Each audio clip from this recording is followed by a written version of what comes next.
ஒரு கடைக்கு போனேன், 5 ரூபா பணத்தை எடுத்து கொடுத்தேன். ஒரு தினசரி பத்திரிகையை கேட்டேன். அவர் உடனே அங்கே அடுக்கி வச்சுருந்த பத்திரிகையில் ஒன்று எடுத்து என் கையில் கொடுத்தார். வாங்கிக்கிட்டேன். மீதி பணத்தை எடுத்தார். அதையும் என் கையில் கொடுக்கணும்ல, கொடுக்கல. எதிரில் இருந்த பலகையில் வச்சு எடுத்துக்க சொன்னார். எப்பவும் அவர் அப்படி தான் பண்ணுவார். நானும் எடுத்துக்கிட்டு வந்துடுவேன். இவர் ஏன் இப்படி பண்ணுறாருங்கிறது எனக்கு ரொம்ப நாளாக ஒரு சந்தேகம். ஒரு நாள் அவர்கிட்டயே இதை கேட்டுவிட்டேன். ஏங்க, நீங்கள் உங்கள் கடைக்கு வந்து பொருள்கள் வாங்குறவங்களுக்கு நீங்கள் பாக்கி சில்லறையை கொடுக்குறப்போ பலகையில் வச்சு விட்றீங்க, கையில் கொடுக்க மாட்டேங்கிறீங்களே, ஏன் அப்படின்னு கேட்டேன். காசை கையில் கொடுத்தா நம்மக்கிட்ட இருக்கிற லட்சுமி போயிடுவா சார் அப்படின்னார். அதாவது பணம் செலவாயிடும் அப்படின்னு அர்த்தமா. இன்னொரு நண்பர், அவர் ஒரு நாள் வழக்கத்துக்கு மாறாக ரொம்ப சோகமாக உட்காந்துருக்கிறார்.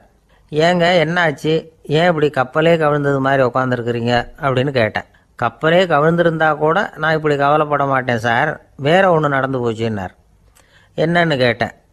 என் உச்சந்தலையில் பல்லி ஒன்று விழுந்துட்டுதுன்னார். அதுக்காகவா இப்படி அப்படின்னு ஆச்சரியப்பட்டேன். ஆமாங்க, பல்லி உச்சந்தலையில் விழுந்தால் பலன் என்னன்னு பஞ்சாங்கத்தில் பார்த்தேன், மரணம்னு போட்டிருக்கு அப்படின்னு சொல்லிவிட்டு அவர் தொடர்ந்து கவலைப்பட ஆரம்பிச்சிட்டார். இப்படியும் ஒருத்தர், என் கூட வேலை பார்க்குற ஒருத்தர் எப்படி தெரியுமா, தினமும் வலது காலை வச்சு தான் ஆஃபீஸுக்கு உள்ளே நுழைவார். என்னைக்காவது தவறுதலாக இடது காலை வச்சு உள்ளே வந்துட்டார்னா அன்னைக்கு பூரா மனசு சங்கடப்படுவார். எந்த வேலையும் சரியாக ஓடாது. கேரம் போர்டு ஆடுற ஒருத்தர் எப்போ ஆட உட்காந்தாலும் ஸ்ட்ரைக்கரை கை தவறி கீழே விழுற மாதிரி பண்ணி அதுக்கப்புறம் அதை எடுத்துக்கிட்டு ஆட உட்காருவார். ஏன்னா எப்போவோ ஒரு தடவை நிஜமாகவே அது வந்து கை தவறி கீழே விழுந்திருக்குது. அன்னைக்கு பிரமாதமாக ஜெயிச்சுட்டார். உடனே ஒரு முடிவுக்கு வந்துட்டார், கை தவறுனா லாபம் அப்படின்னு. அதுக்கப்புறம் அதையே பழக்கமாக்கிக்கிட்டார். பூனை குறுக்க போனால் சகுனம் சரியில்லைன்னு நினைக்கிறவங்க உண்டு.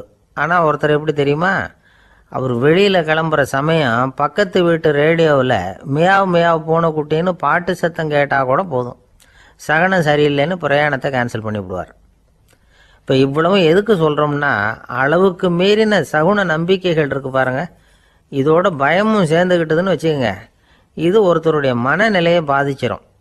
இது வந்து உளவியல் நிபுணர்கள் சொல்கிற கருத்து. வாழ்க்கையே தடுமாற வச்சிரும். பாதுகாப்பு இல்லாத உணர்வு, ஒரு விதமான டிப்ரெஷன் மனநிலை, இதெல்லாம் தான் இதுக்கு காரணமாக அமையலாம். சில பேர் காய்கறி நறுக்க கத்தியை கையில் எடுத்தால் கூட நேரம் சரியாக இருக்கா அப்படின்னு பார்த்துட்டு தான் வேலையை ஆரம்பிக்கிறது வழக்கம். அறிவு தான் மனசுக்கு வாத்தியாராக இருக்கணும், அப்போ தான் வாழ்க்கை வந்து நிம்மதியாக இருக்கும். அறிவு வந்து மனசு சொல்கிறபடியெல்லாம் கேட்க ஆரம்பிச்சுட்டுதுன்னா இடைஞ்சல் தான். ஒருத்தருக்கு 7ஆம் நம்பர் தான் ராசியான நம்பரான். 7ஆம் தேதி தான் எந்த காரியத்தையும் ஆரம்பிப்பாராம். 7 எழுத்து வர்றது மாதிரி பேரை மாற்றி வச்சுக்கிட்டார். 7 மணிக்கு தான் தினமும் எழுந்திருப்பார். 7ஆம் நம்பர் வீட்டில் தான் குடியிருக்கார். கல்யாணம் கூட 7ஆம் தேதி தான் பண்ணிக்கிட்டார். அவர் ஒரு நாள் குதிரை பந்தயத்துக்கு போனாராம். குதிரையோட பேரையெல்லாம் பார்த்தார். ஒரு குதிரையோட பேர் 7 எழுத்தில் அமைஞ்சிருந்தது. 7 தானே இவருக்கு அதிர்ஷ்ட நம்பர். அதனால் உடனே அது பேரில் பணத்தை கட்டினார். பந்தயம் நடந்தது. என்ன சார் ஆச்சுன்னு கேட்டாங்க. நான் பணம் கட்டின அந்த என்னோட குதிரை 7ஆவதாக வந்து சேர்ந்தது சார் அப்படின்னாராம் சோகமாக. ஒரு ஆசாமி வேகமாக ஓடிக்கிட்டு இருந்தான். ஏன் இப்படி ஓடுறேன்னு கேட்டார் இன்னொருத்தர். அங்கே ஒரு ஆள் அடிபட்டு கிடக்கிறான், அதை பார்த்தேன், உடனே ஓடுறேன்னா. எங்கேன்னு கேட்டார். ஆஸ்பத்திரிக்குன்னா. ஒரு ஆள் அடிபட்டு கிடக்கிறத பார்த்தா உடனடியாக நாம் செய்ய வேண்டியது முதல் உதவி, அதுக்கப்புறம் தான் ஆஸ்பத்திரி. இன்றைக்கி விபத்துங்கிறது சர்வசாதாரணமாக நடந்துக்கிட்டு இருக்குது. வாகன விபத்து, வெடிகுண்டு விபத்து, தீ விபத்து, கட்டடம் சரியறது, பூகம்பம், இப்படி நிறைய நடக்குது. ஒரு விபத்தை பார்த்துட்டா நம்மளில் பல பேர் நமக்கு என்னத்துக்கு வம்புன்னு ஒதுங்கி போயிடுறதும் உண்டு. சில பேர் துணிஞ்சு கிட்ட போய் உதவி செய்கிறதும் உண்டு. அப்படி உதவி செய்ய நினைக்கிறவங்களுக்கு உபயோகப்படுற தகவல் இது. விபத்தில் காயமடைஞ்சவங்களை 3 பிரிவாக பிரிக்கலாமா. முதல் வகை கொஞ்சம் சீரியஸானது, உயிருக்கு உடனே ஆபத்து தரக்கூடியது. மூளை காயம், முகம், கழுத்து காயங்கள், இருதயம், நுரையீரல் காயங்கள், வயத்தில் உள்ளுறுப்பு காயங்கள், அதிகப்படியான இரத்தப்போக்கு, இதனால எல்லாம் பாதிக்கப்பட்டிருந்தால் அது முதல் வகை அப்படின்னு நாமளே மனசுக்குள்ளே முடிவு பண்ணிக்கணும். இவங்களுக்கெல்லாம் உடனடியாக வந்து முதல் உதவி கொடுக்கணும். தாமதப்படுத்தாமல் ஆஸ்பத்திரிக்கு கொண்டுகிட்டு போயிடணும். இப்படி கொஞ்சம் எச்சரிக்கையாக நடந்துக்கிட்டால் அவங்களில் பல பேரை காப்பாற்றி போடலாம். 2வது வகை எப்படின்னா, முதல் உதவி விரைவாக கிடைச்சா உயிர் பிழைக்கக்கூடிய மார்பு காயங்கள், கைகால் எலும்பு முறிவு, இடுப்பு முதுகெலும்பு காயம், சீரான இரத்த சேதம், இப்படிப்பட்டவங்களை வந்து 2வது வகையாக பிரிக்கணும். ஆபத்து இல்லாத சிராய்ப்புகள், சிறு காயங்கள், இரத்த உறைவுகள் இதனால் பாதிக்கப்படுறவங்க 3வது வகை. ஒருத்தர் தலையில் அடிபட்டு நினைவு விழுந்துட்டாருன்னு வச்சுங்க, அவருக்கு வாந்தி வர்றதுனால புறையேறி மூச்சு அடைப்பு உண்டாகும். இப்படி ஆகாமல் இருக்கிறதுக்காக தலையை ஒரு பக்கமாக சாய்ச்சி வைக்கலாம். நாடி துடிப்பையும் இதய துடிப்பையும் தொட்டு பார்க்கணும். அது குறைஞ்சிருந்தாலும் சரி, நின்று இருந்தாலும் சரி, அவர் மார்பை நிமிஷத்துக்கு 80 தடவை உள்ளங்கையால் அழுத்தி இதய துடிப்பை மீட்கிறதுக்கு உதவி பண்ணணும். கழுத்தில் காயம்பட்டாலும் ஆபத்து அதிகம். கழுத்துக்கு அடியில் ஒரு துண்டை மடித்து வைக்கலாம். 2 பக்கமும் சின்ன தலையணை அல்லது துணி மடிப்புகளை வச்சு கழுத்தை அதிகமாக அசையாமல் பார்த்துக்கலாம். முதுகெலும்பு முறிஞ்சிருக்குமோ அப்படிங்கிற சந்தேகம் இருந்ததுன்னா அவரை அதிகமாக அசைய விடக்கூடாது. அதிகமாக அசைஞ்சால் தண்டு இடத்துல பாதிப்பு ஏற்பட்டு கை கால் விளங்காமல் போயிடும். அவரை ஒரு கனமான போர்வை இல்லைன்னா பாயில் படுக்க வச்சு 4 பேர் மெதுவாக தூக்கி மருத்துவ உதவிக்கு அனுப்பி வைக்கலாம். கையெலும்பு முறிஞ்சிருந்தால் முறிஞ்ச பாகத்தை உடம்போடு சேர்த்து அசையாமல் கட்டி போடலாம். கால் எலும்பு முறிஞ்சிருந்தால் மற்ற காலோடு சேர்த்து கட்டி போடலாம். முறிஞ்ச பாகம் தொங்காமல் பார்த்துக்கணும். அப்போ தான் வீக்கம் உண்டாகாமல் இருக்கும். வெட்டு காயம், குண்டடிப்பட்ட காயம் இதிலெல்லாம் ரத்தப்போக்கு அதிகமாக இருக்கும்.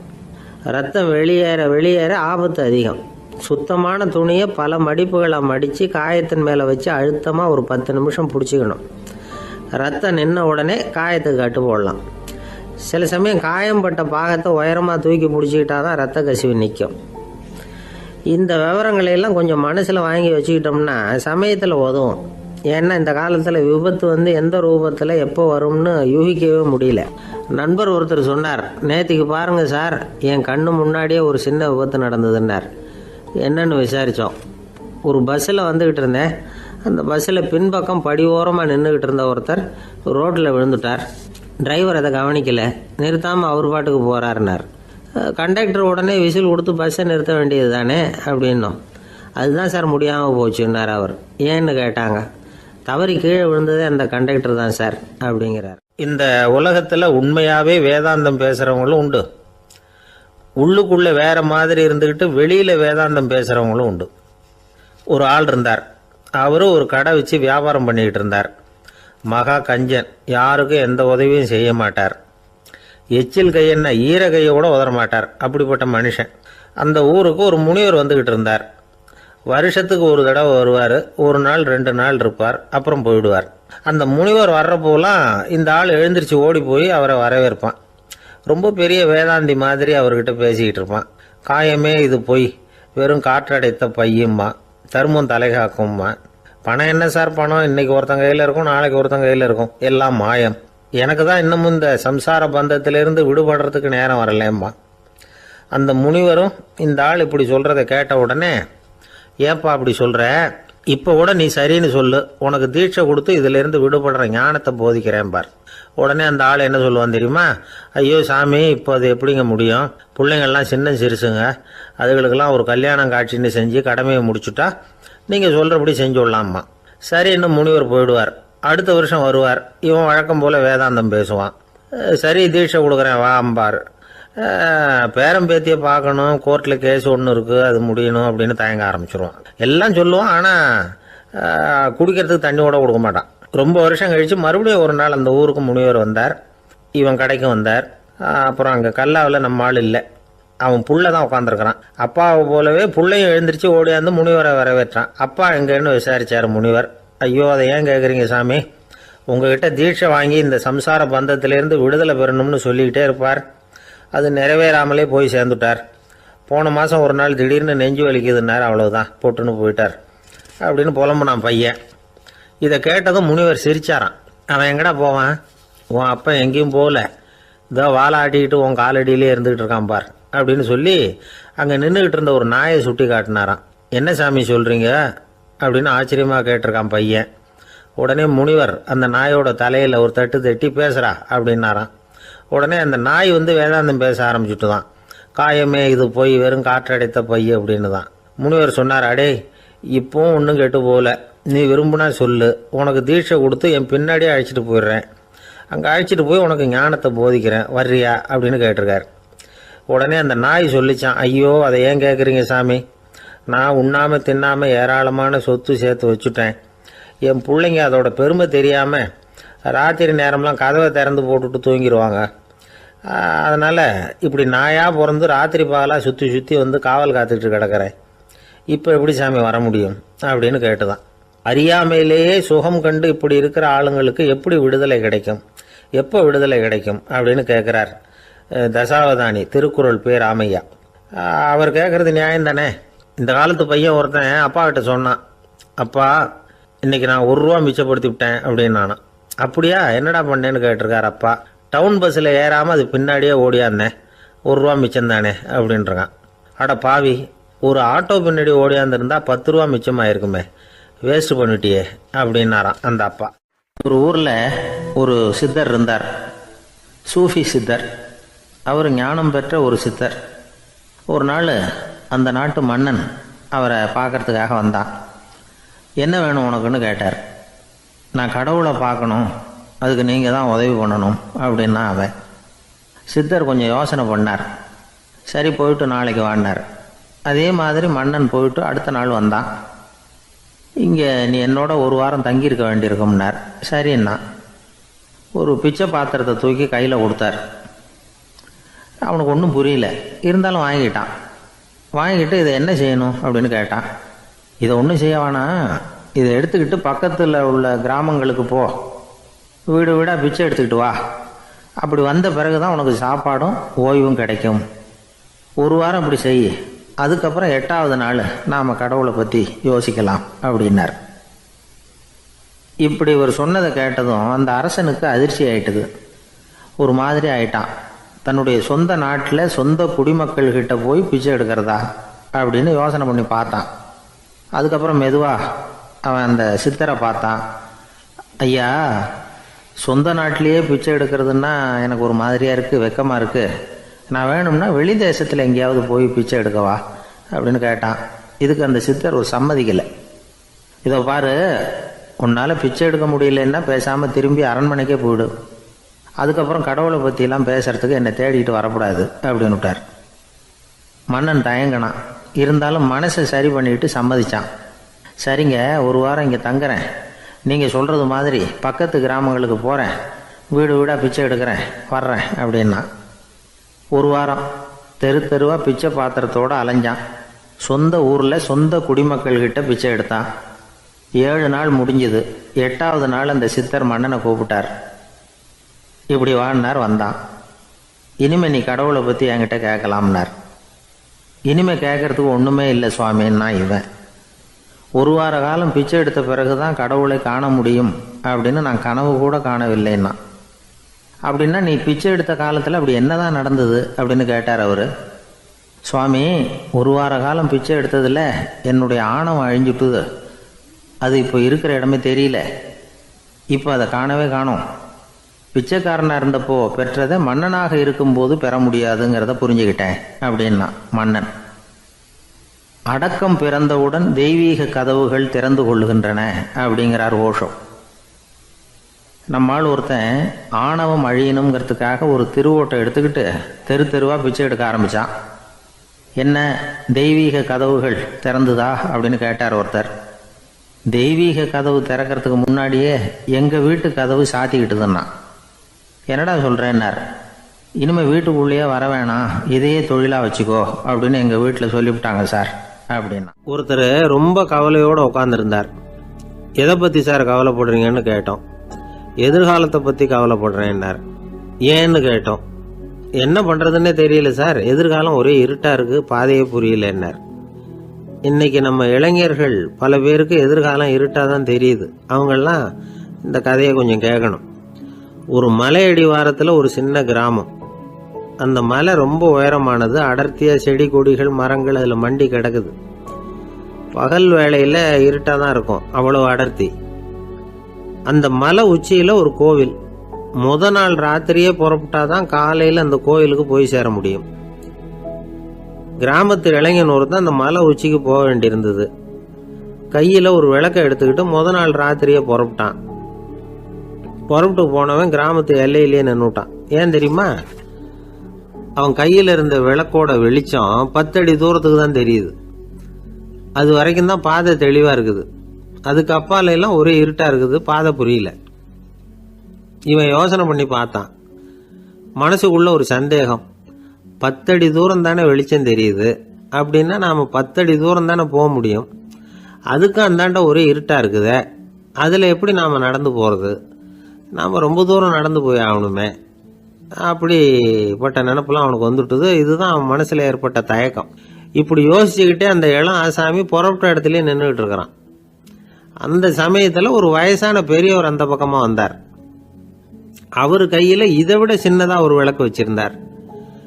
அது எப்படின்னா அது ஒரு 5 அடி தூரத்துக்கு தான் வெளிச்சம் காட்டுது, அவ்வளவு சின்ன விளக்கு. அவரும் மலை உச்சிக்கு போகிறதுக்காக தான் வந்துக்கிட்டு இருக்கிறார். அவரை பார்த்து இவன் கேட்டான், என்ன பெரியவரே, இவ்வளவு சின்ன விளக்க வச்சுக்கிட்டு அவ்வளவு தூரத்துக்கு எப்படி மலையேற போறீங்க அப்படின்னு கேட்டான். நீ ஏன் இப்படி தயங்கிட்டே நிற்கிறேன்னு கேட்டார் பெரியவர். என்கிட்ட இருக்கிற விளக்கு 10 அடி தூரத்துக்கு தான் பாதையை காட்டுதுன்னா. இப்போ பெரியவர் சொன்னார், தம்பி, உன் கையில் இருக்கிற விளக்கு கொடுக்குற வெளிச்சத்தை வச்சு நீ முதல்ல 10 அடி தூரம் முன்னாடி போ, 10வது அடியில் போய் நின்றுக்கிட்டு பாரு, மறுபடியும் ஒரு 10 அடி தூரத்துக்கு பாதை தெரியும். இப்படி உன் கையில் இருக்கிற விளக்கு தொடர்ந்து வெளிச்சம் காட்டிக்கிட்டே இருக்கும். நீ முன்னேற முன்னேற அந்த வெளிச்சமும் முன்னேறும். அதனால் எத்தனை கிலோமீட்டர் தூரம் வேணும்னாலும் நீ இந்த 10 அடி தூரம் வெளிச்சத்தை வச்சுக்கிட்டே நீ போயிடலாம், புறப்படு அப்படின்னார். இப்போ தான் அந்த பெரியவர் சொன்னது இளைஞனுக்கு பளிச்சுன்னு புரிஞ்சுதான். உடனே உற்சாகமாக புறப்பட்டான், உச்சிக்கு போய் சேர்ந்தான். இந்த கதையிலேருந்து நாம் புரிஞ்சிக்க வேண்டியது என்ன தெரியுமா? நீண்ட கால திட்டம் ஒன்று போடும் பொழுது நமக்கு முன்னாடி இருக்கிறத மறந்துட்டு மனசை போட்டு குழப்பிக்க கூடாது. உங்கள் கையில் என்ன இருக்கோ அதுலேயே உங்கள் எதிர்காலம் மறைஞ்சிருக்குது. கண் முன்னாடி தெரியறத வச்சு ஆரம்பிங்க, போக போக வழி தானாக புலப்படும் அப்படிங்கிறார் ஒரு பெரியவர். பெரிய பயணங்களையெல்லாம் இப்படி தான் நடத்த வேண்டியிருக்கும். ஒவ்வொரு அடியாக எடுத்து வச்சா ஓடி போய் சேர்ந்து விடலாம், மலைச்சி போய் நின்றுட்டா நின்றுக்கிட்டே இருக்க வேண்டியது தான். நம்ம ஆள்லாம் ரொம்ப மோசமாக இருக்கிறாங்க. ஒருத்தன் அப்படி தான் நீண்ட தூர பிரயாணம் ஒன்று புறப்பட்டான். ரயில் போய்கிட்டே இருந்தது. கொஞ்சம் தூரம் போச்சு, பாதி வழியில் கையில் வச்சுருந்த டிக்கெட்டை காற்றுல விட்டுட்டான். ஐயோ, என் டிக்கெட்டு போயிட்டுதே அப்படின்னு கத்த ஆரம்பிச்சிட்டான். பக்கத்தில் இருந்த பெரியவர் அவனை பார்த்து பரிதாபப்பட்டு, கவலைப்படாத தம்பி, போனா போகுது, வேற டிக்கெட் வாங்கிக்கலாம் அப்படின்னு ஆறுதல் சொன்னார். அதுக்கு அவன் சொல்கிறான், சார், நான் அதுக்காக அழலை, அந்த டிக்கெட்டு கிடைச்சா தானே நான் எந்த ஊருக்கு போகணுங்கிறது எனக்கு தெரியும் அப்படிங்கிறான். ஒரு ஊரில் ஒரு ஆள் இருந்தான். அவனுக்கும் அவன் மனைவிக்கும் சண்டை. இவன் கோவிச்சுக்கிட்டு வீட்டை விட்டு வெளியில் வந்துட்டான். நேராக தன்னுடைய நண்பன் ஒருத்தனை தேடிட்டு போனான். அந்த நண்பன் எப்படின்னா எதுக்கும் அசர மாட்டான், எப்பவும் மகிழ்ச்சியாக இருப்பான். அவங்ககிட்ட போய் இவன் யோசனை கேட்டான். அது சரி, நீ எப்படி எப்பவும் மகிழ்ச்சியாக இருக்கிற, என்னால் அப்படி இருக்க முடியலையே அப்படின்னு கேட்டான். என்ன நடந்தது சொல்லுன்னா அவன், வீட்டில் எனக்கும் என் மனைவிக்கும் தகராறு, நிம்மதி இல்லை, அதுதான் இங்கே வந்தேன், உங்ககிட்ட யோசனை கேட்கலாமேன்னு அப்படின்னு விவரத்தை சொன்னான். அதை கேட்டுவிட்டு அதுக்கப்புறமா இவன் சொன்னான், இந்த பாருப்பா, இது ஒன்றும் பெரிய விஷயம் இல்லை, எனக்கு 2 மனைவிகள், 2 வீடு. ஒரு வீட்டில் சண்டை வந்துட்டுதுன்னா நேராக இன்னொரு வீட்டுக்கு வந்துடுவேன், இங்கே சண்டை வந்துட்டுதுன்னா நேராக அங்கே போயிடுவேன். 2 குடும்பம் இருக்கிறதுனால இப்படி ஒரு வசதி, இதுதான் என்னுடைய மகிழ்ச்சியின் ரகசியம் அப்படின்னு நானா. ஓ, அப்படியா விஷயம், இப்போ புரிஞ்சுக்கிட்டேன், உன்னுடைய யோசனைக்கு ரொம்ப நன்றி அப்படின்னு சொல்லிவிட்டு அவன் திரும்பி வந்துட்டான். அங்கே இங்கே தேடினான். ஒரு வாரத்துக்குள்ளே இன்னொரு பொண்ணை தேடி கண்டுபிடிச்சி கல்யாணம் பண்ணிட்டான். இப்போ இவனுக்கும் 2 வீடு ஆயிட்டுது. அதுக்கப்புறம் என்னாச்சு தெரியுமா, இவன் 2வதாக கல்யாணம் பண்ணிக்கிட்டு வந்தானே, இந்த செய்தி முதல் மனைவிக்கு தெரிஞ்சு போச்சு. போனான், அது கழுத்தை பிடிச்சி வெளில தள்ளி விட்டு கதவை சாத்தி விட்டுது. இனிமேல் இந்த பக்கம் வராத, எனக்கு தெரியாமல் எப்படி நீ இன்னொரு கல்யாணம் பண்ண அப்படின்னு சொல்லி அடித்து விரட்டி விட்டுது. இவன் அதனால் என்ன பரவாயில்லன்னு 2வது மனைவி வீட்டுக்கு போனான். அங்கே பார்த்து, நீ எனக்கு கல்யாணம் பண்ணுறதுக்கு முன்னாடி ஏற்கனவே உனக்கு கல்யாணம் ஆச்சுங்கிற விஷயத்த ஏன் என்கிட்ட சொல்லலை அப்படின்னு சொல்லி அதுவும் கழுத்தை பிடிச்சி வெளில தள்ளி விட்டுது. இவன் வீதிக்கு வந்துட்டான். இங்கேயும் போக முடியல, அங்கேயும் போக முடியல. என்ன இது, அவன் சொல்லி கொடுத்த யோசனை ஒன்றும் சரியாக வரலையே அப்படின்னு யோசனை பண்ணிக்கிட்டே நடந்தான். வழியில் ஒரு பாழடைஞ்ச மண்டபம். சரி, இன்னைக்கு ராத்திரி இங்கேயே படுத்துருவோம், வேற எங்கேயும் போய் படுத்துவ முடியாது, அதான் 2 பேரும் விரட்டி விட்டாங்களே, என்ன பண்ணுறது அப்படின்னு சொல்லி அந்த மண்டபத்தில் போய் ஒரு தூணில் ஓரமாக சாஞ்சி உக்காந்தான். அப்போ எதிர்த்தாப்புல இன்னொரு தூண் ஓரமாக யாரோ அசைகிறது மாதிரி தெரிஞ்சுது, லேசான இருட்டில். யாரப்பா அது அப்படின்னு கிட்ட போய் பார்க்குறான். அப்புறம் தான் தெரியுது, அவன் யார் தெரியுமா, இவனுக்கு யோசனை சொன்னான்ல 2 கல்யாணம் பண்ணிக்கணும்னு சொல்லி, அவன் அங்கே படுத்து கிடக்குறான். டேய், நீ எப்படிடா இங்கே வந்த அப்படின்னா, 2 வீட்லேயும் சண்டை வந்துட்டுது, அதுதான் இங்கே வந்தேன், படுத்து தூங்கலாமேன்னு அப்படின்னா. 2 வீடு இருக்கிறது சௌரியம்னு என்கிட்ட சொன்னியப்பா அப்படின்னா இவன். நான் அப்படி சொன்னதுக்கு ஒரு காரணம் உண்டுன்னு அவன். என்னடா காரணம்னு கேட்டான். அது வேற ஒன்றும் இல்லை, தினமும் ராத்திரியில் இந்த மண்டபத்தில் தனியாக படுக்கிறதுக்கு எனக்கு பயமாக இருந்தது, எனக்கு ஒரு துணை தேவைப்பட்டது, அதுக்காக தான் உங்ககிட்ட அப்படி ஒரு யோசனை சொன்னேன். இப்போ நீயும் வந்ததுனால நான் எனக்கு துணை கிடைச்சிட்டுது. இப்போ நம்ம 2 பேரும் துணையாக இங்கே படுத்துக்கலாம், நீ அந்த தூணில் சாஞ்சிக்கோ, நான் இந்த தூணில் சாஞ்சிக்கிறேன் அப்படின்னு சொல்லி படுத்து தூங்க ஆரம்பிச்சிட்டானோ. அதாவது நம்ம வாழ்க்கையில் முடிவுகள் எடுக்கிற விஷயத்துல இந்த ஆள் மாதிரி தான் பல பேர் நடந்துக்கிறோம் அப்படிங்கிறார். அதாவது உலக புகழ்பெற்ற மனோதத்துவ மேதை எம் ஸ்காட் பெக் அப்படிங்கிறவர். அதாவது வீட்டுக்கு தேவையான பொருள்கள் வாங்குறதுல இருந்து கல்யாணம் பண்றது, வீடு கட்டுறது வரைக்கும் அடுத்தவங்க பேச்சை கேட்டு வீணா போறவங்க தான் அதிகம். அறிவுரை கேட்கறதுல தப்பு இல்லை, ஆனா அதுக்கப்புறம் அதை பத்தி சரியா சிந்திச்சு பாக்குறது இல்லை, அதுதான் தப்பு. சில பேர் அறிவுரை சொல்றதுலேயே ரொம்ப தெளிவா இருப்பாங்க. ஏன் சார் 2 சம்சாரத்தோட குடும்பம் நடத்துறது ரொம்ப கஷ்டமானு கேட்டாராம் ஒருத்தர். அது எனக்கு தெரியாதுங்க அப்படின்னாராம் அவர். ஏன்னு கேட்டிருக்கார். ஏன்னா எனக்கு 3 சம்சாரம் அப்படின்னாராம் அவர். ஒரு சாலையில போக்குவரத்து நெரிசல், ஒருத்தர் அடிபட்டு கிடக்கிறார், கூட்டத்துல ஒருத்தர் கத்துறார், உடனே ஆம்புலன்ஸுக்கு போன் பண்ணுங்க அப்படின்னு ஒருத்தர் ஓடி போய் தகவல் கொடுக்கிறார். கொஞ்ச நேரத்துல ஆம்புலன்ஸ் வருது, அடிபட்டவரை கொண்டுட்டு போய் ஆஸ்பத்திரியில சேர்க்குது. அங்க அவசர வைத்தியம், அவர் பொழைச்சிக்கிறார். ஆம்புலன்ஸுங்கிற ஒரு வசதி இல்லைன்னா அவரை அவ்வளவு சீக்கிரத்துல ஆஸ்பத்திரிக்கு கொண்டுட்டு போக முடியுமா? ஆபத்துக்கு உதவுகிற நண்பர் மாதிரி இந்த ஆம்புலன்ஸ். அந்த காலத்துல போர்கள் அதிகம், அதுல அடிபடுறவங்களும் அதிகம். அடிபட்டு கிடக்கிற போர் வீரர்களை அவசரமா மருத்துவர்கிட்ட கொண்டுட்டு போகணும். எப்படி கொண்டுட்டு போறது? ஒரு கனமான துணியை தூளி மாதிரி கட்டுவாங்க. குழந்தைகளை தூங்க வைக்கிறதுக்காக துணியில தொட்டில் கட்டுறோம்ல, அது மாதிரி அந்த தூளியில அடிபட்டவங்களை படுக்க வைப்பாங்க. அப்படியே தூக்கிட்டு போவாங்க. அதுக்கப்புறம் தான் மருத்துவ சிகிச்சை. இதுதான் ஆரம்ப காலத்துல நடந்துகிட்டு இருந்தது. இதுல என்ன ஒரு சிரமம்னா, அவசரமா கொண்டுட்டு போய் சேர்க்க முடியாது. அதனால பாதி வழியிலேயே அவங்க போய் சேர்ந்துருவாங்க பல பேர். சரி, கொஞ்சம் சீக்கிரமா அவங்கள கொண்டுட்டு போறதுக்கு என்ன வழி அப்படின்னு யோசனை பண்ணாங்க. குதிரை மேல ஏத்தி கொண்டுட்டு போனா என்ன அப்படின்னு ஒரு யோசனை. அது மாதிரியே செஞ்சு பார்த்தாங்க. அது இன்னமும் ஆபத்தா போட்டுது. குதிரை ஓடுற வேகத்துக்கும் அது போடுற குலுக்கலுக்கும் அடிபட்டு கிடக்கிறவனால ஈடு கொடுக்க முடியுமா? அலுங்காம குலுங்காம கொண்டுட்டு போக வேண்டிய விஷயம் இல்லை இது. சரி, குதிரை முதுகுல அவனை கொண்டுட்டு போக வேணாம், குதிரை வண்டியில கொண்டுட்டு போனா என்ன? 4 சக்கரம் உள்ள ஒரு குதிரை வண்டியை தயார் பண்ண வேண்டியது. அதை ஆம்புலன்ஸா உபயோகப்படுத்த ஆரம்பிச்சாங்க. 1487 இது பழக்கத்துக்கு வந்துதான். இது கொஞ்சம் சௌரியமா தெரிஞ்சுது. அதனால 1792 வரைக்கும் இந்த முறை தான் நீடிச்சுதான். ஒரு பிரெஞ்சு மருத்துவர், அவர் பேர் பேரன் டொமினிக். அவர் என்ன பண்ணாருன்னா, குதிரை வண்டியில படுக்கை வசதியை ஏற்படுத்தினார். முதல் உதவி செய்யறதுக்கு தேவையானதையெல்லாம் அதுல வச்சார். எங்கேயாவது ஒருத்தர் காயம் போட்டிருக்காருன்னு தெரிஞ்சதுன்னா அங்கேயே போய் வேண்டிய உதவிகளை பண்ணார்.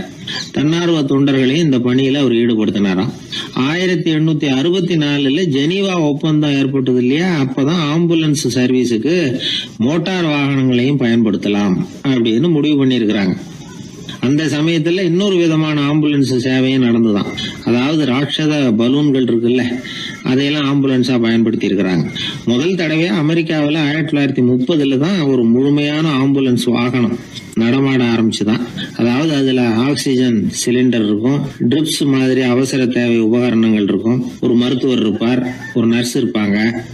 இப்படிப்பட்ட ஒரு ஆம்புலன்ஸ் வசதி வந்த பிறகுதான் பல உயிர்களை காப்பாற்றக்கூடிய ஒரு நல்ல வாய்ப்பு ஏற்பட்டது. இப்பெல்லாம் இந்த ஆம்புலன்ஸ் சேவை எவ்வளவோ முன்னேற்றம் கண்டிருக்கு. மோட்டார் வாகனம் மட்டும் இல்ல, படகு, ஹெலிகாப்டர், விமானங்கள் இதெல்லாம் கூட இப்ப இந்த பணிக்கு ரொம்ப உபயோகமா இருக்கு. ஆபத்துல இருக்கிற ஒரு மனுஷனை பார்த்துட்டா உடனே அவனை காப்பாத்தணுங்கிற எண்ணம் இன்னொரு மனுஷனுக்கு ஏற்படத்தான் செய்யுது. அதனாலதான் காலம் ஏதோ கொஞ்சம் ஒழுங்கா ஓடிக்கிட்டு இருக்குது. அடிபட்டு கிடக்கிற ஒருத்தனை பார்த்த உடனே ஆம்புலன்ஸுக்கு போன் பண்ணத்தான் ஓடுவோம் யாரா இருந்தாலும். ஒரு ஆள் அடிபட்டு விழுந்தான், அதை பார்த்த உடனே ஒருத்தன் அவசரமா ஓடினான். கொஞ்ச நேரத்துல இன்னொருத்தரை கூட்டிட்டு அங்க நிக்கிறான். யாரா அது, உனக்கு தெரிஞ்ச டாக்டரா அப்படின்னு கேட்டிருக்காங்க. இல்லைங்க, அவன் என் கூட பிறந்த தம்பி.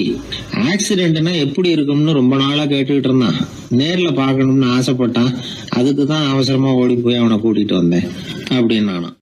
ஒரு நீதிமன்றம், அங்கே ஒரு கொலை வழக்கு சம்பந்தமாக விசாரணை நடந்துக்கிட்டு இருக்குது. அந்த வழக்கறிஞர் ரொம்ப தீவிரமாக வாதாடிக்கிட்டு இருக்கிறார். தன்னுடைய கட்சிக்காரர் நிரபராதிங்கிறது அவருக்கு நல்லா தெரியும். அதனால தான் அவர் சார்பாக வாதாடுறதுக்கே ஒத்துக்கிட்டார். அப்படி அவர் மும்முரமாக வாதாடிக்கிட்டு இருக்கிற சமயத்தில் அவசரமாக தந்தி ஒன்று வந்து சேர்ந்தது.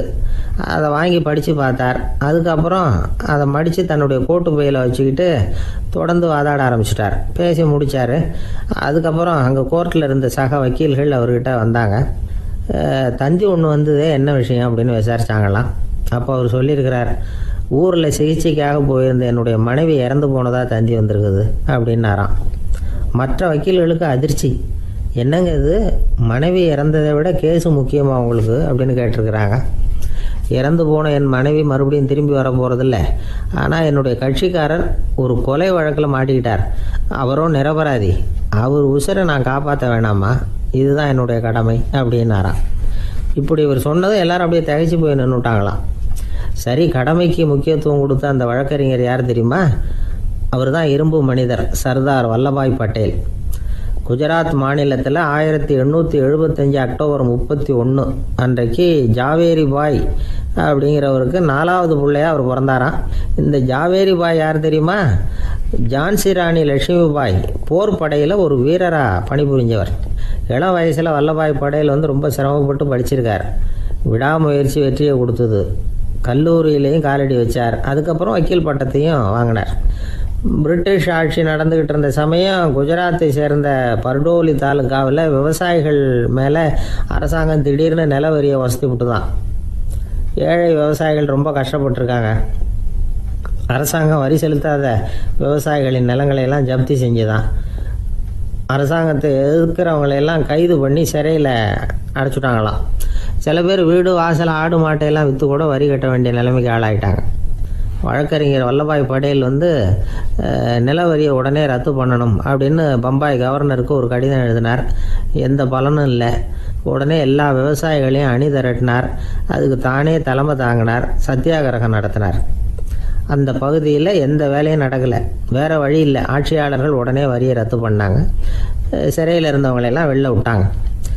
1928 ஆகஸ்ட் 6 சர்க்காருக்கும் விவசாயிகளுக்கும் இடையில் ஒரு உடன்பாடு ஏற்பட்டது. அதுக்கப்புறம் தான் நிலைமை சரியாக போச்சான். வல்லபாய் பட்டேலின் பொது சேவையை பாராட்டின பொதுமக்கள் அவருக்கு சர்தார் அப்படிங்கிற பட்டத்தை கொடுத்தாங்களாம். சர்தார்னா தலைவர் அல்லது தளபதின்னு அர்த்தம். இரும்பு மனிதர்னு இவருக்கு பேர். இருந்தாலும் நகைச்சுவை உணர்வும் இவருக்கு நிறைய உண்டு. ஒரு தடவை ஒரு பத்திரிகை நிருபர் வந்திருக்கார்.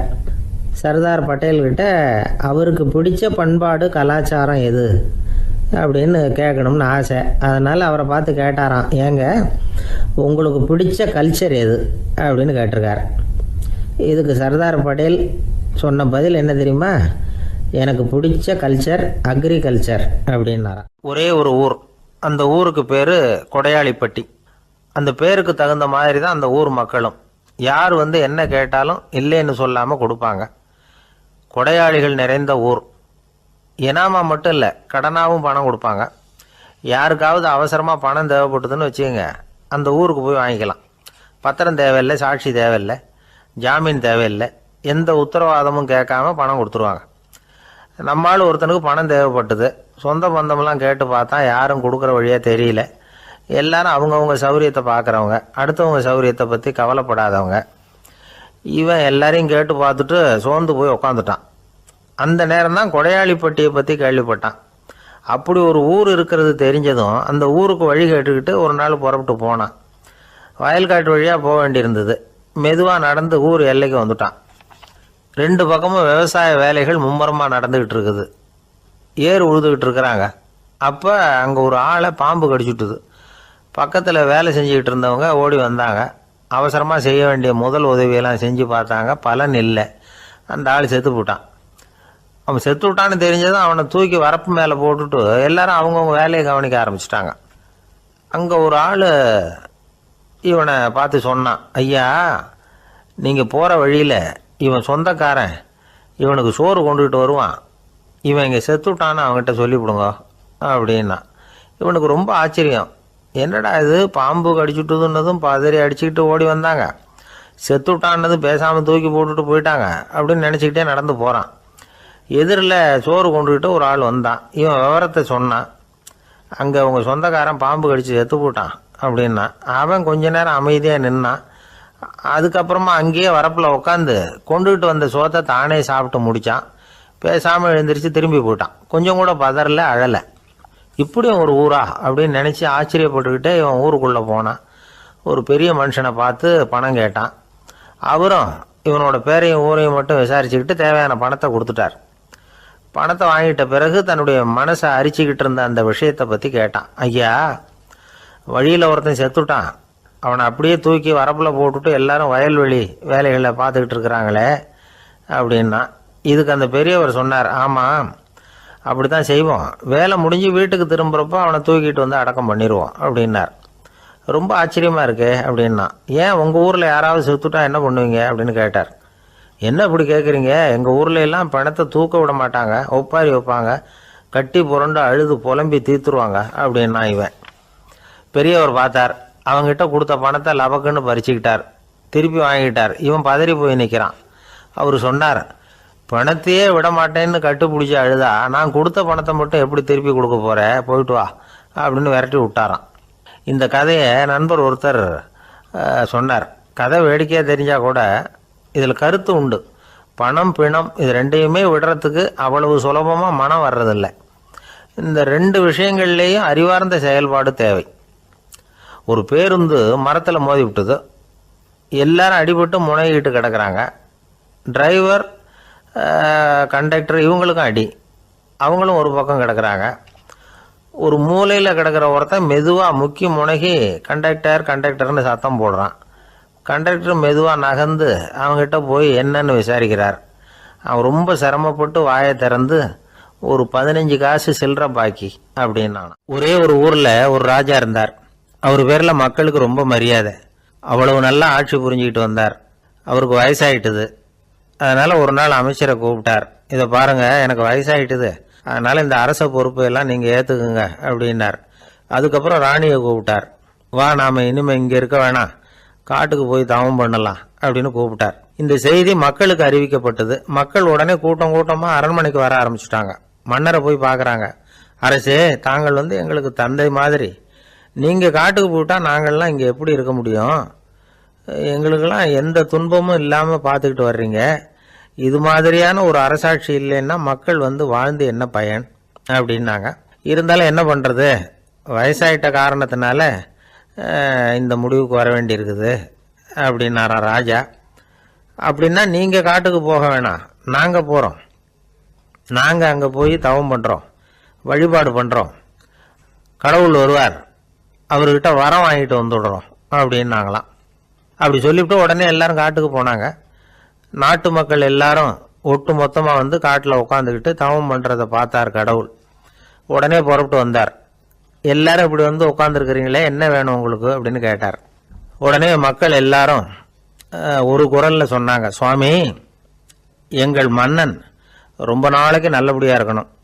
அவர் மகிழ்ச்சியாகவும் உடல் நலத்தோடும் இருந்தாதான் நாங்கள் அமைதியாக வாழ முடியும் அப்படின்னாங்க. சரி, அதுக்கு என்ன செய்யணும் அப்படின்னார் ஆண்டவன். எங்கள் மன்னருக்கு இன்னும் ஒரு 100 வருஷம் ஆயுளை கொடுங்க அப்படின்னாங்க. அவ்வளவு தானே, சரி அப்படியே ஆகட்டும் அப்படின்னு சொல்லிவிட்டு ஆண்டவன் போயிட்டார். மக்கள் மகிழ்ச்சியோடு திரும்பி வந்தாங்க. மன்னா, கடவுள் வரம் கொடுத்துட்டார், நீங்கள் 100 வருஷம் வாழ போகிறீங்க அப்படின்னாங்க. இதை கேட்டதும் ராணி ராஜாவை வணங்கி நான் தவம் செய்ய போகிறேன் அப்படின்னு புறப்பட்டாங்க. உடனே மக்கள் என்ன நினச்சாங்க தெரியுமா? ஐயோ, நாம் ராஜாவுக்கு மட்டும்தானே நீண்ட ஆயுள் வேணும்னு வரம் வாங்கினோம், ராணிக்கு வாங்கலையே, அதுதான் கோபத்தில் புறப்பட்டாங்க போல இருக்கு அப்படின்னு நினச்சி வருத்தப்பட்டாங்க. ஆனால் ராணி நினச்சது அது இல்லை. ராணி போய் தவம் பண்ணாங்க, கடவுள் காட்சி கொடுத்தார். இவங்க கேட்குறாங்க, சுவாமி, ராஜாவுக்கு மட்டும் 100 வருஷம் ஆயுள்னு வரம் கொடுத்துட்டீங்க, அப்படின்னா குடிமக்களும் 100 வருஷம் இருக்கணும். இப்படிப்பட்ட குடிமக்கள் இல்லைன்னா அப்படிப்பட்ட அரசன் இருந்து என்ன பிரயோஜனம் அப்படின்னாங்களாம். ஆண்டவன் பார்த்தார்.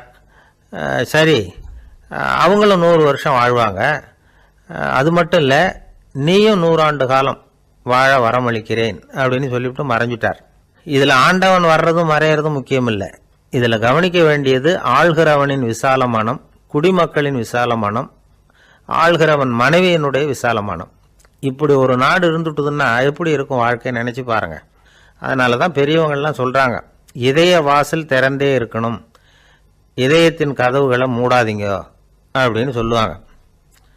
என்கிட்ட ஒருத்தர் சொன்னார், என்னுடைய இதய வாசல் எப்பவும் திறந்தே தான் இருக்குதுன்னார். எதனால் அப்படி சொல்கிறீங்க அப்படின்னு கேட்டோம்.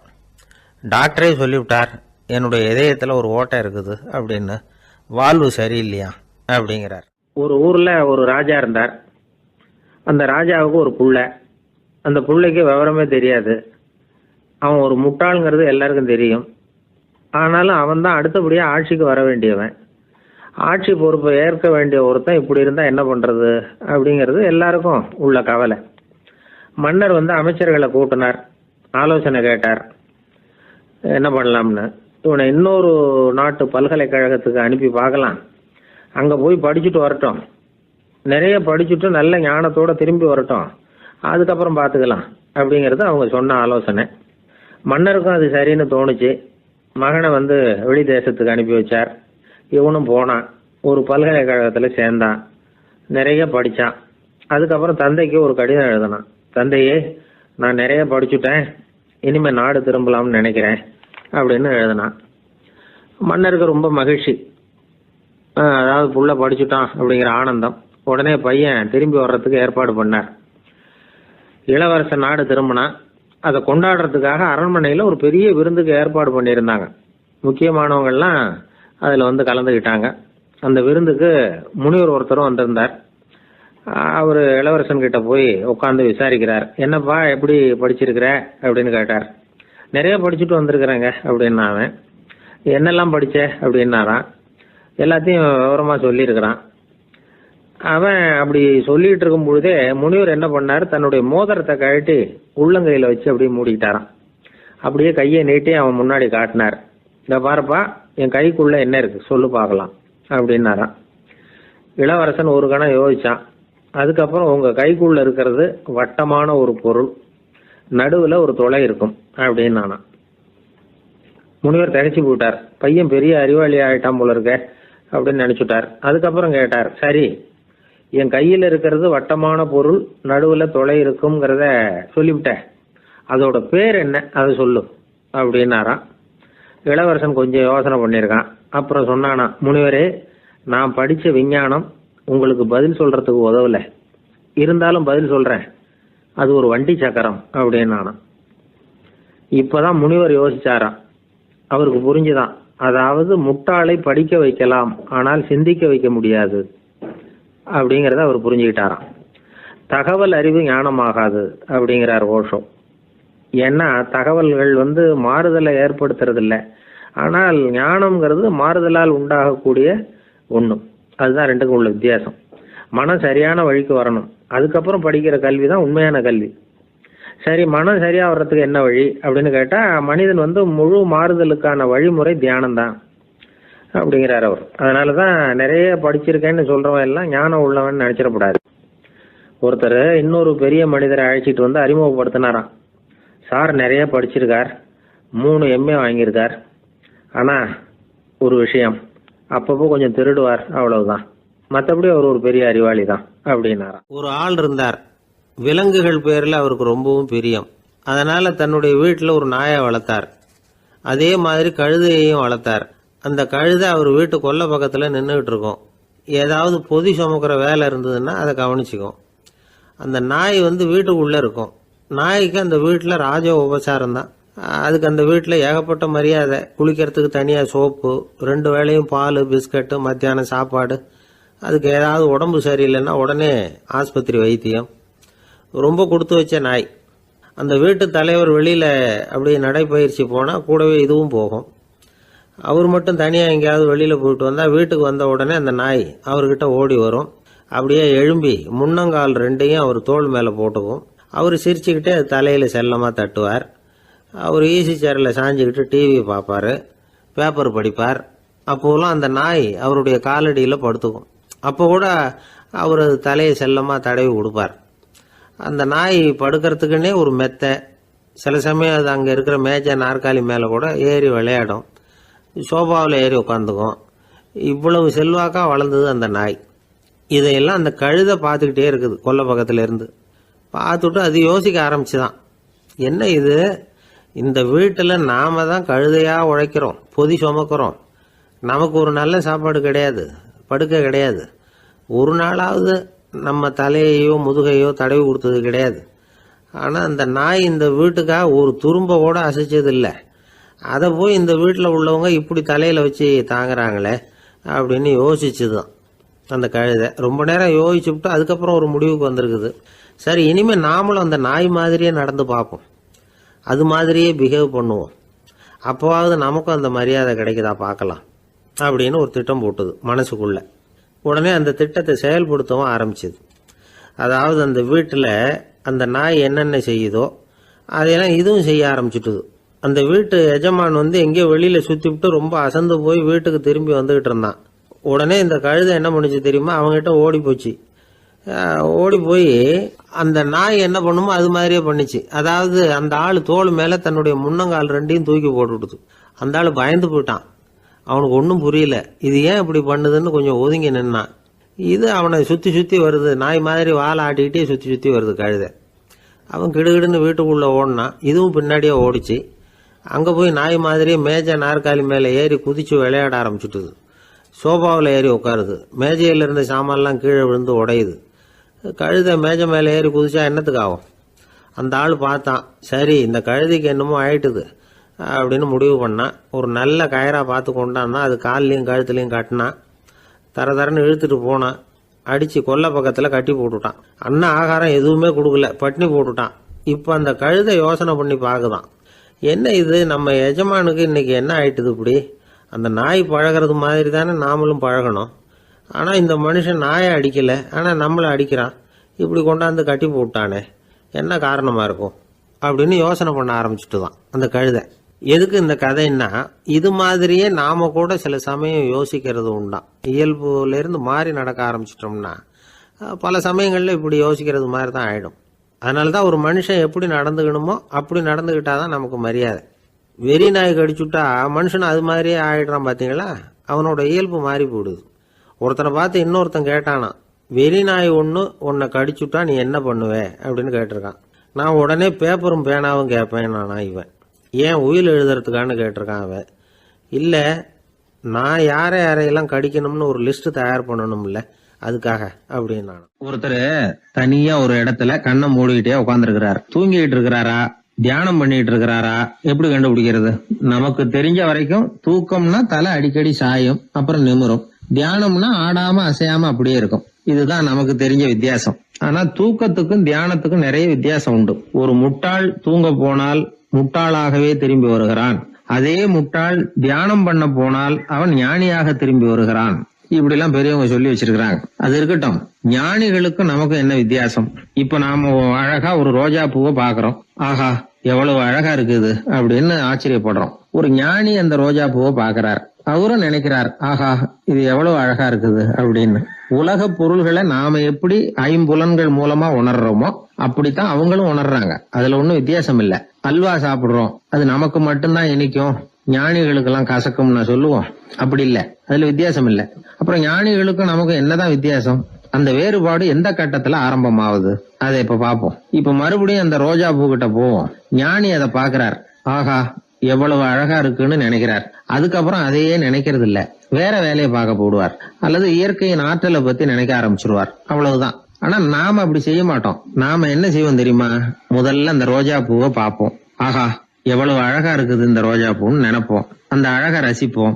அப்புறம் இந்த மலர் நம்ம கிட்ட இருந்தா எவ்வளவு அழகா இருக்கும்னு நினைப்போம். அதுக்கப்புறம் அந்த மலர் நமக்கு வேணும்னு நினைப்போம். அதுக்கு அடுத்த கட்டம், அந்த மலர் இல்லைன்னா நம்மளால வாழ முடியாதுங்கிற நிலைமைக்கு வந்துருவோம். உடனே அந்த மலர் அடையறதுக்கு முயற்சி பண்ணுவோம். அதுக்கு யாராவது தடையா இருந்தா அவங்க மேல நமக்கு கோபம் வரும். அந்த கோபத்தின் காரணமா நம்ம விவேக புத்தியை இழந்துருவோம்.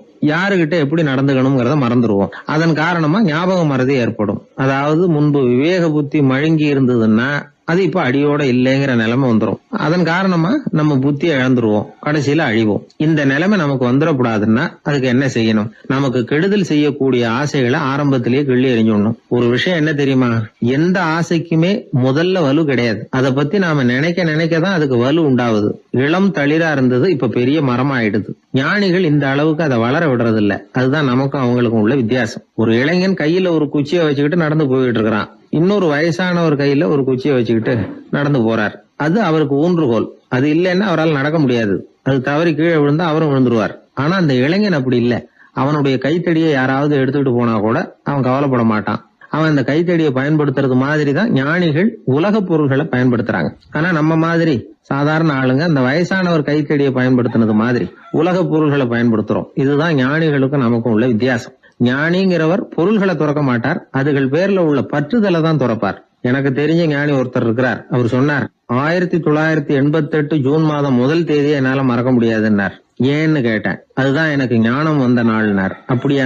ஆமா, அன்னைக்குதான் எனக்கு கல்யாணம் ஆச்சு, என் மனைவி பேரு ஞானம் அப்படின்னார். அதனால ஞானம் ஒவ்வொருத்தருக்கும் ஒவ்வொரு மாதிரி வரும். அதனால நாம ஞானிகளுடைய வாழ்க்கையை பார்த்து அவர்களை நெருங்க முடியுமான்னு பார்க்கணும். அந்த முயற்சி நமக்கு தேவை. அந்த வகையில நம்ம வாழ்க்கையை அமைத்து கொண்டால் வாழ்க்கையில படிப்படியா முன்னேறலாம், படிப்படியா வாழ்க்கையை அனுபவிக்க முடியும். ஒரு ஊர்ல ஒரு குரு இருந்தார். ஒரு நாள் அவரை தேடிட்டு ஒருத்தன் வந்தான். உனக்கு என்ன வேணும்னு கேட்டார் குரு. எனக்கு ஞான தெளிவு வேணும், அதுக்கு உங்க உபதேசம் எனக்கு தேவைன்னா. உபதேசம் வேணும்னா அதை பெற்றுக்கொள்ளுகிற அளவுக்கு தகுதி உள்ளவனா உன்னை தயார்படுத்திக்கணுமேன்னார். அதுக்கு நான் என்ன செய்யணும் சொல்லுங்கன்னா, முதல்ல நீ செய்ய வேண்டியது என்னன்னா, உங்ககிட்ட இருக்கிற எல்லா கெட்ட குணங்களையும் விட்டுட்டு 1 வருஷம் கழிச்சு வா, அப்புறம் பார்க்கலான்னார். அவ்வளவுதானே, சரின்னு சொல்லிவிட்டு அவன் போயிட்டான். 1 வருஷம் கழிச்சு வந்தான். அவன் அங்க வந்து சேர்ந்த சமயத்துல அந்த ஆசிரமத்தின் மண் தரைய ஒரு வேலைக்காரன் பெருக்கி சுத்தம் பண்ணிட்டு இருக்கிறான். அந்த மண் தரையிலிருந்து எழுந்த புழுதி அதிகமா இருந்தது. அது காத்துல கலந்தது. சீடனையே மறைக்கிற அளவுக்கு ஆயிட்டுது. ஒரே புழுதி மயம். சீடனுக்கு கோபம் வந்துட்டுது. அந்த வேலைக்காரனை அடிக்கிறதுக்காக கைய வாங்கிட்டு போனான். அவன் ஓடி போய் குரு கிட்ட சொல்லிவிட்டான், குருவே, உங்க உத்தரவுப்படிதான் நான் தரையை சுத்தம் பண்ணேன், ஆனா அந்த ஆளு என்ன அடிக்க வர்றான் அப்படின்னா. குரு பார்த்தார், அந்த சீடனை கூப்பிட்டார்.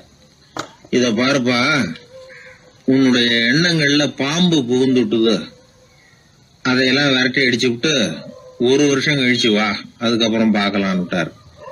சீடன் யோசனை பண்ணான். சரின்னு சொல்லிட்டு போயிட்டான். 1 வருஷம் கழிச்சு மறுபடியும் வந்தான். இப்போ அவன் வர்ற சமயத்துல அந்த வேலைக்காரன் என்ன பண்ணான் தெரியுமா?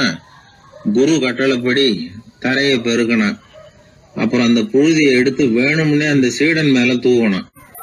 அவ்வளவுதான். சீடனுக்கு மகாகம் வந்துட்டுது. அந்த வேலைக்காரனை பிடிச்சி கண்ணாமண்ணான்னு திட்டிவிட்டான். வேலைக்காரன் குரு கிட்ட ஓடனான். ஐயா, அந்த ஆளு வாய்க்கு வந்தபடியெல்லாம் திட்டுறான் அப்படின்னா. குரு பார்த்தார். ஓ அப்படியா? அப்படின்னா இந்த தடவை பாம்புகள் கிடையாது, இப்போ அவன் இதயத்துக்குள்ள நுழைஞ்சிருக்கிறது நாய்.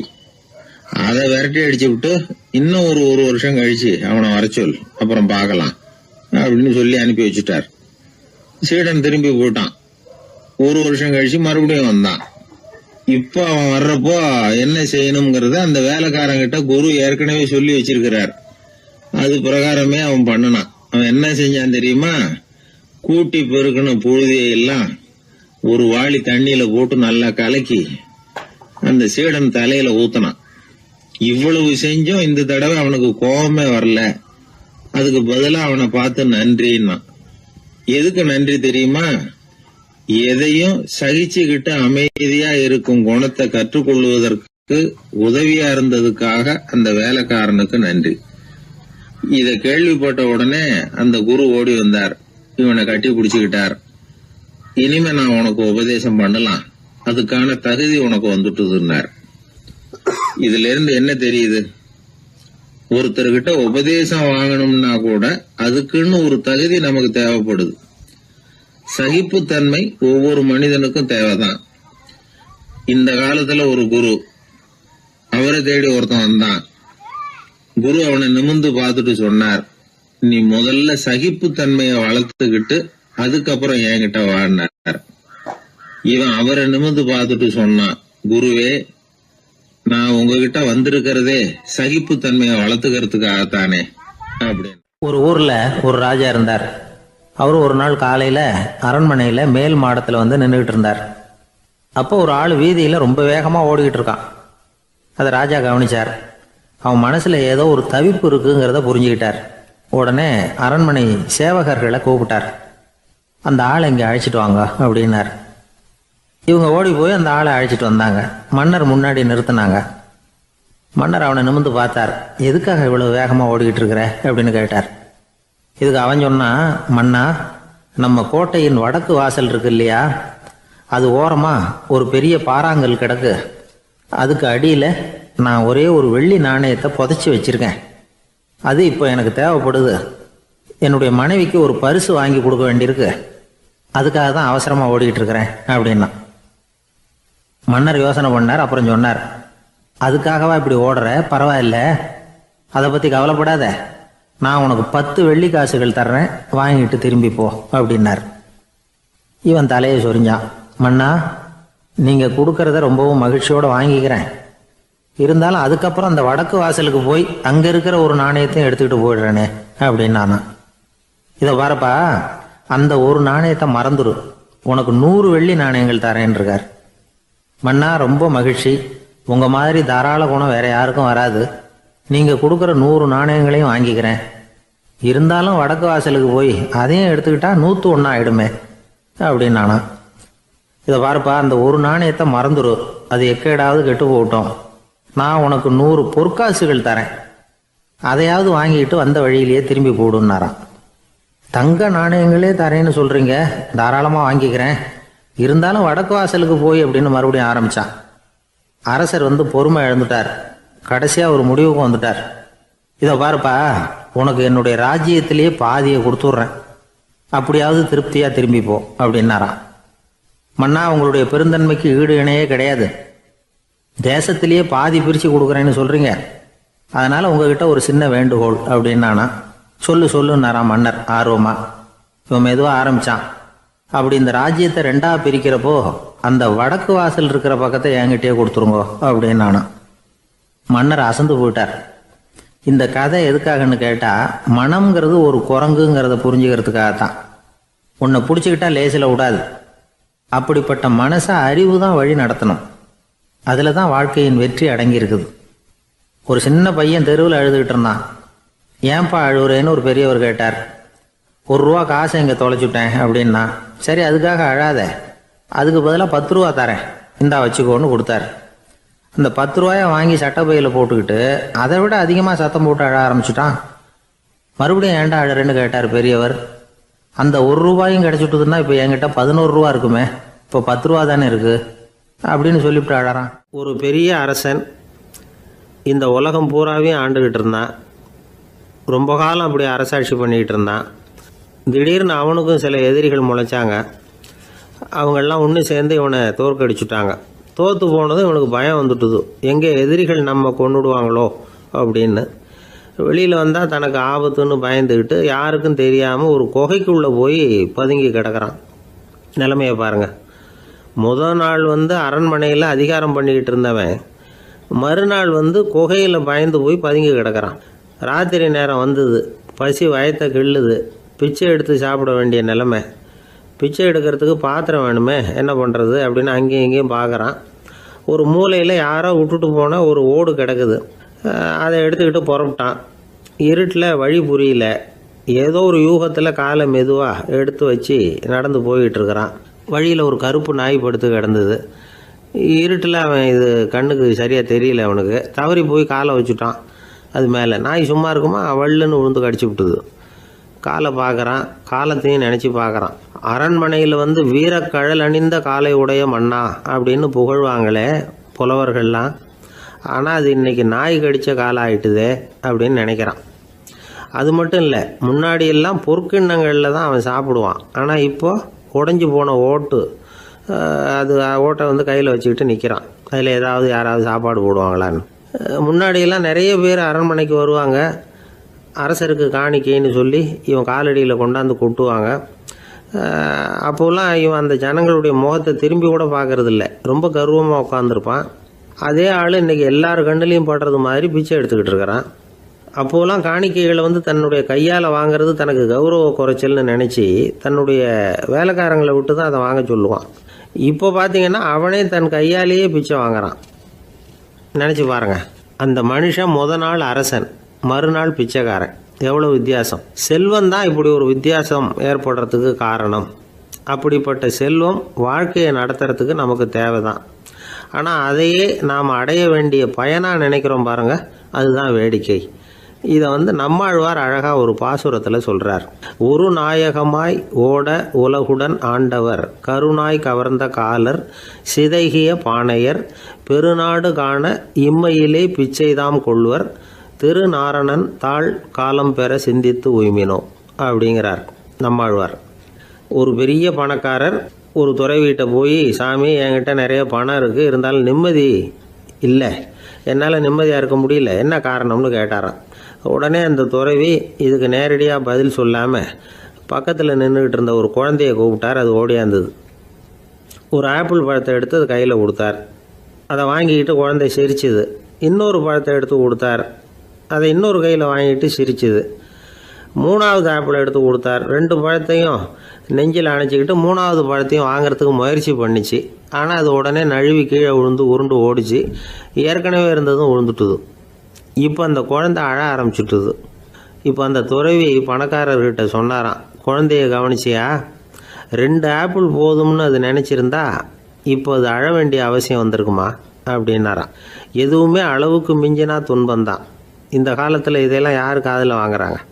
ஒருத்தனை நல்ல வழிக்கு கொண்டு வரணும்னு நினச்சி அவனை கூப்பிட்டு உட்கார வச்சு இந்த கதையை சொல்லிகிட்டு இருந்தாங்க. சொல்லிவிட்டு அந்த குழந்தை செஞ்சது தப்பு தானே அப்படின்னு கேட்டிருக்கிறாங்க. ஆமாம், தப்பு தான், நானாக இருந்தால் அப்படி செஞ்சுருக்க மாட்டேன் நானா. இவன் 2 பழமே போதும்னு சொல்லியிருப்பியா?